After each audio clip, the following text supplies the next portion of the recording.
ದಲಿತ ಯುವಕನ ಪತ್ನಿ ಮಾನ್ಯಾಳ ಮರ್ಯಾದೆ ಹತ್ಯೆ. ಮಾನ್ಯಾಳ ಲಿಂಗಾಯತರ ಕುಟುಂಬವೇ ಅರೆಸ್ಟ್.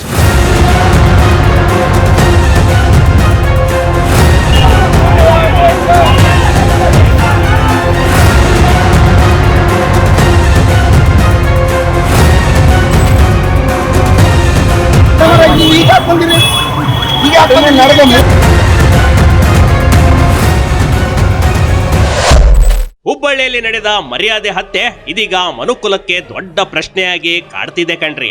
ಅದರಲ್ಲೂ ದಲಿತ ಸಮಾಜವನ್ನ ಕೀಳಾಗಿ ಕಾಣುವ ಮೇಲ್ಜಾತಿಯವರಿಗೆ ಪಾಠವಾಗುವಂತ ಘಟನೆ ಹುಬ್ಬಳ್ಳಿ ಸಾಕ್ಷಿಯಾಗಿದೆ.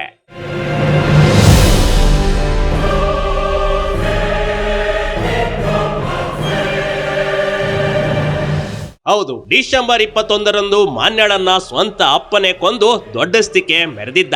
ಆದ್ರೀಗ ಹುಬ್ಬಳ್ಳಿ ತಾಲೂಕಿನ ಇನಾವಿಂಪುರ್ ಗ್ರಾಮದಲ್ಲಿ ನಡೆದಿದ್ದ ಕೊಲೆ ಪ್ರಕರಣದಲ್ಲಿ ಮಾನ್ಯ ತಂದೆ ಪ್ರಕಾಶ್ ಪಾಟೀಲರ ಕುಟುಂಬವೇ ಅರೆಸ್ಟ್ ಆಗಿದೆ ಕಣ್ರಿ. ಪತ್ನಿ ಗರ್ಭಿಣಿ ಅಂತ ನೋಡದೆ ಮಾವ ಹತ್ಯೆ ಮಾಡಿದಾನೆಂದು ವಿವೇಕಾನಂದ್ ದೂರನ್ನ ನೀಡಿದ್ದಾನೆ. ಅಲ್ಲದೆ ದೂರಿನಲ್ಲಿ ಕೊಲೆಗೆ ಕುಮ್ಮಕ್ಕು ನೀಡಿರುವ ಒಟ್ಟು 34 ಜನರ ವಿರುದ್ಧವೂ ವಿವೇಕಾನಂದ್ ದೂರನ್ನ ದಾಖಲಿಸಿದ್ದಾನೆ. ಅದರಲ್ಲಿ 14 ಜನರು ಕೊಲೆ ಆರೋಪಿಗಳು, ಉಳಿದ 20 ಜನ ಅಪರಿಚಿತ ಆರೋಪಿಗಳಿದ್ದಾರೆಂದು ವಿವೇಕಾನಂದ್ ದೂರಿನಲ್ಲಿ ಹೇಳಿಕೊಂಡಿದ್ದಾನೆ.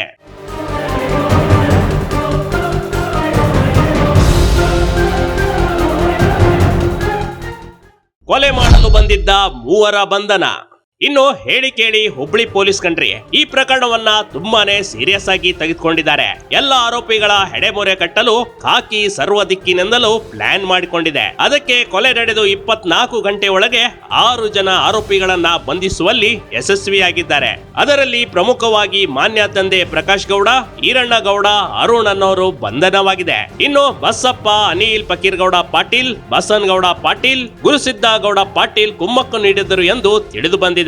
ಇನ್ನಷ್ಟು ಆರೋಪಿಗಳ ಹುಡುಕಾಟ ನಡೆದಿದ್ದು ಅತಿ ಶೀಘ್ರದಲ್ಲಿ ಎಲ್ಲರನ್ನ ಬಂಧಿಸುವ ಸಾಧ್ಯತೆಗಳೇ ಹೆಚ್ಚಿವೆ.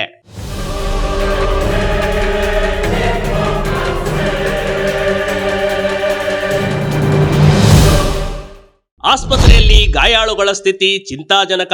ಇನ್ನು ಮರ್ಯಾದೆ ಹತ್ಯೆಯಲ್ಲಿ ವಿವೇಕಾನಂದ್ ಕುಟುಂಬಸ್ಥರ ಮೇಲೆ ಆರೋಪಿಗಳು ಮನಸೋ ಇಚ್ಛೆ ದಾಳಿ ಮಾಡಿದ್ರು. ವಿವೇಕಾನಂದರ ಕುಟುಂಬಸ್ಥರು ಹುಬ್ಬಳ್ಳಿಯ ಖಾಸಗಿ ಆಸ್ಪತ್ರೆಯಲ್ಲಿ ಚಿಕಿತ್ಸೆ ಪಡೆಯುತ್ತಿದ್ದಾರೆ. ಅದರಲ್ಲಿ ರೇಣವ್ವಳ ಸ್ಥಿತಿ ಇದೀಗ ಚಿಂತಾಜನಕವಾಗಿದೆ. 5 ಚಿಕಿತ್ಸೆ ಮುಂದುವರೆದಿದ್ದು ಇವರ ಸಪೋರ್ಟ್ಗೆ ದಲಿತ ಸಮುದಾಯ ಬೆನ್ನೆಲುಬಾಗಿ ನಿಂತ್ಕೊಂಡಿದೆ. ಇನ್ನೊಂದೆಡೆ ವಿವೇಕಾನಂದ್ ಮೇಲೆ ದಾಳಿ ಮಾಡುವ ಸಾಧ್ಯತೆಗಳಿದ್ದು ಹೀಗಾಗಿ ಯುವಕನ ರಕ್ಷಣೆಗೆ ಪೊಲೀಸ್ ಭದ್ರತೆಗಾಗಿ ಓರ್ವ ಗನ್ಮ್ಯಾನ್ ಕೂಡ ನೀಡಲಾಗಿದೆ.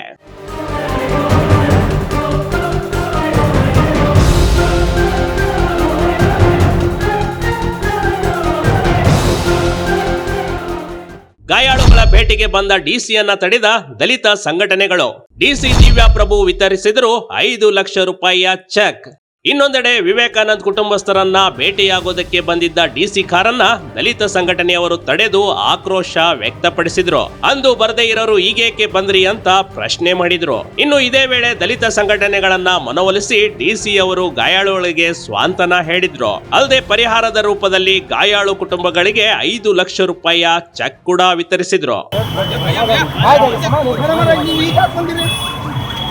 ನಡೆದ 3 ದಿನ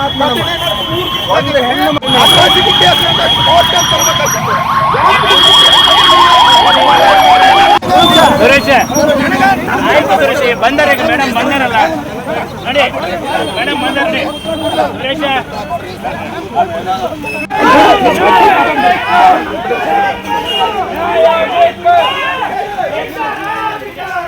ಸಾಬೀತಾಯಿತು ಜಿಲ್ಲಾಡಳಿತ ಮತ್ತು ಸಮಾಜ ಕಲ್ಯಾಣ ಇಲಾಖೆಯ ನಿರ್ಲಕ್ಷ್ಯ.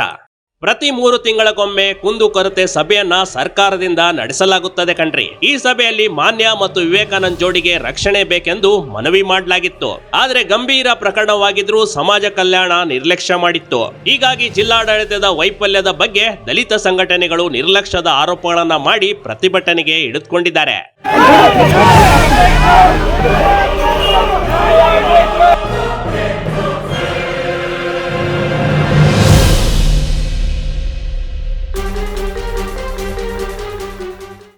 ವಿವೇಕಾನಂದ್ ದಲಿತನೇ ಆಗಿರಬಹುದು, ಆದ್ರೆ ಪ್ರೀತಿಗೆ ಯಾವುದೇ ಜಾತಿ ಅಡ್ಡಿ ಇಲ್ಲ ಕಣ್ರಿ. ಇದೀಗ ಮಾನ್ಯ ಸಾವಿನ ನಂತರ ಕೆಲವೊಂದು ಫೋಟೋಗಳು ವೈರಲ್ ಆಗಿವೆ.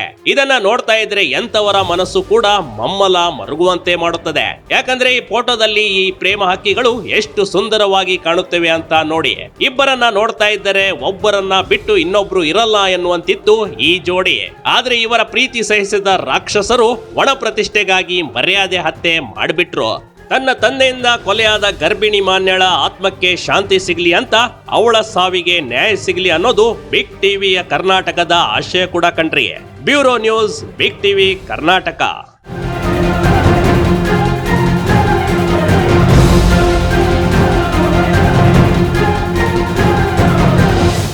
ಬಿಗ್ ಟಿವಿ ಕರ್ನಾಟಕ ಯೂಟ್ಯೂಬ್ ಚಾನಲ್ಗೆ ಈಗಲೇ ಸಬ್ಸ್ಕ್ರೈಬ್ ಮಾಡಿ. ಧನ್ಯವಾದಗಳು.